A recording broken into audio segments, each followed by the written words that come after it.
Hello everybody, I just thought I'd go through the latest few pots from the wood firing at the weekend. We've seen some of these being made before. Some of them are interesting, some are not so much. You've seen them before. This one is the Chino glaze and the feldspar wiped on the outside. You can see it there. It's a very, very shiny glaze, so the reflection, I'm just looking in the mirror behind the camera to get it right. That's quite nice. It's squared off. When I threw it, I just squared the edges off. It was okay. This one has got a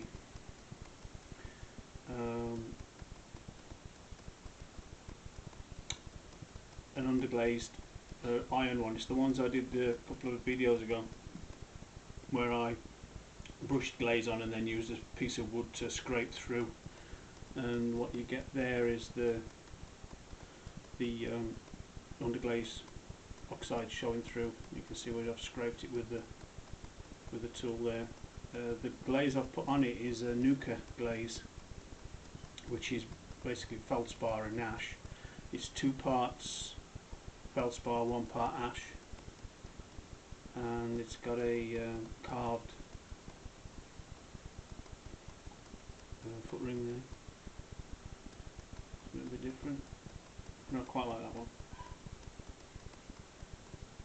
It's kind of a bit sort of it's got a celadon, pale celadon background on the ordinary clay, and then where it's hit the iron, it's got a bit greener.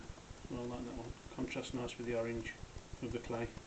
And another one, this one, I used the tool to incise it all the way around. That's got the feldspar wiped on the outside. This is a refire. The first firing it oxidised and there were none of it.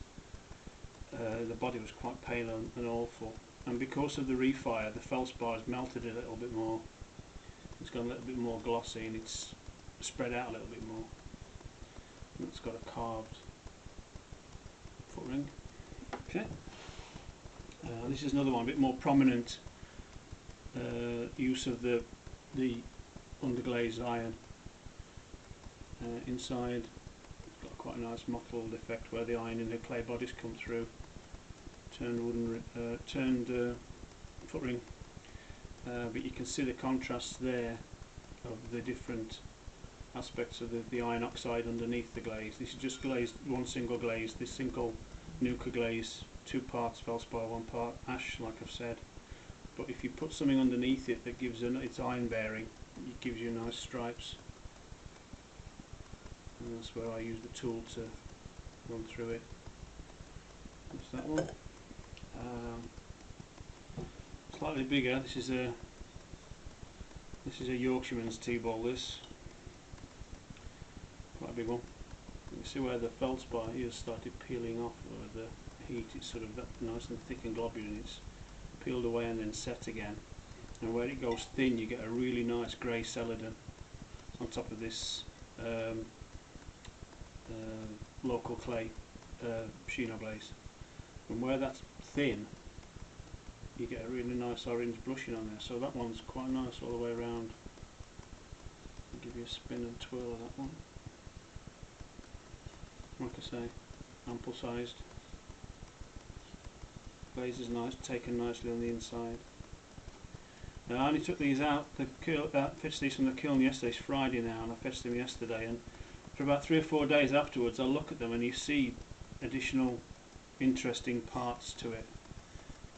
So I shall be having these on the dining room table here for a few days and just keep looking at them and seeing what I like and don't like about them. But that's quite nice, quite like the size of that one. Another one with incised decoration. This is just merely, all the outside of here is ash effect on clay. There's no glaze on the outside, there's only glaze on the inside with the feldspar drizzled on. This is also a refire, so the feldspar sort of flattened a bit more on it. but that one's not too bad. Quite like the incised effect on that. I'll use that again, just on the bare clay.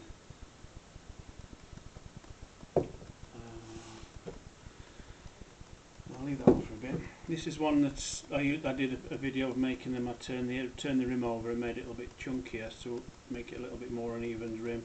This has got my local body clay chino with the nuka glaze over the top, and it's gone really sort of satiny. Feels lovely with the shell imprint on the front there. So that's quite a nice little pot. There's the foot ring. Another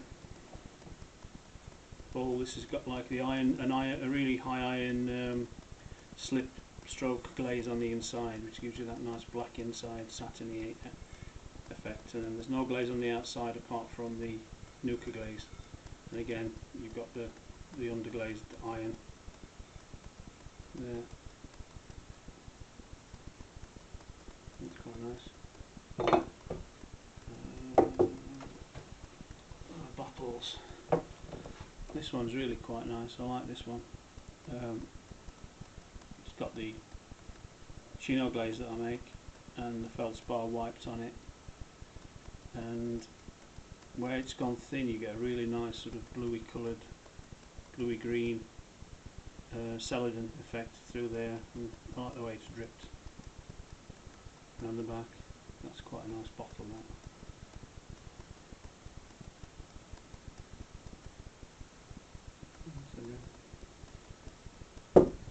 And another bottle here. This is a refire. This clay here, you can see the difference in the two. Well, I can see the difference in the two bodies.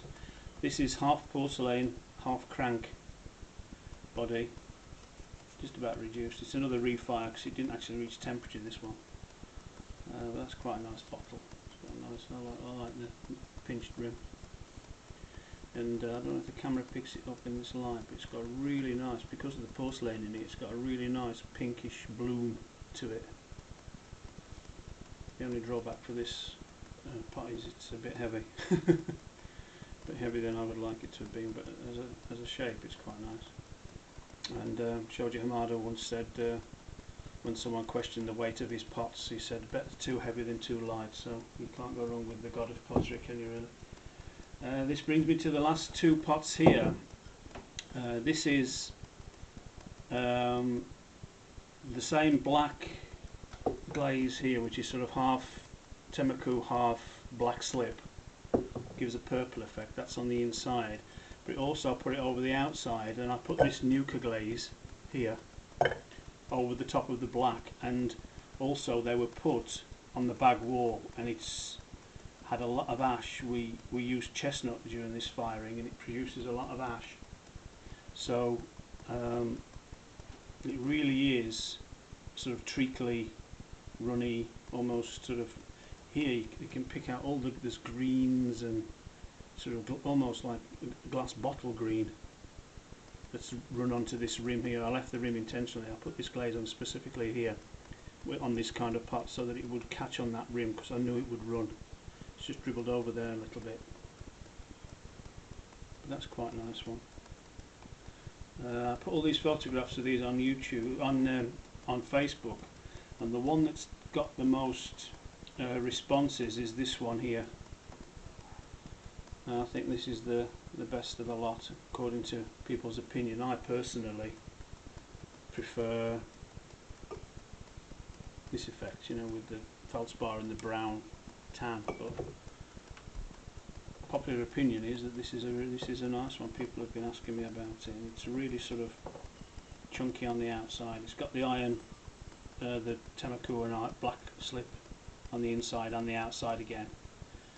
A bit of places here where it's stuck, but this was right on the bag wall where the flame came up out of the firebox, and it's got a lot of ash. And don't know how if you can pick it up here, whether the sunlight's going to show it off to its best, but it's a proper bottle green, runny, treacly glaze on the outside of there. And according to the Facebook update, this is the most popular one out the firing, so Who am I to complain? Okay, I think that one's going to go on YouTube. Oh, sorry, going to go on eBay. If you want closer, better pictures of this, photographs of this texture, you can look on my Facebook page and you can get a better look at it. Okay. Let me bring the camera over here because I'm going to show you something else in a second, so we get a slightly better view of it. And there we have it.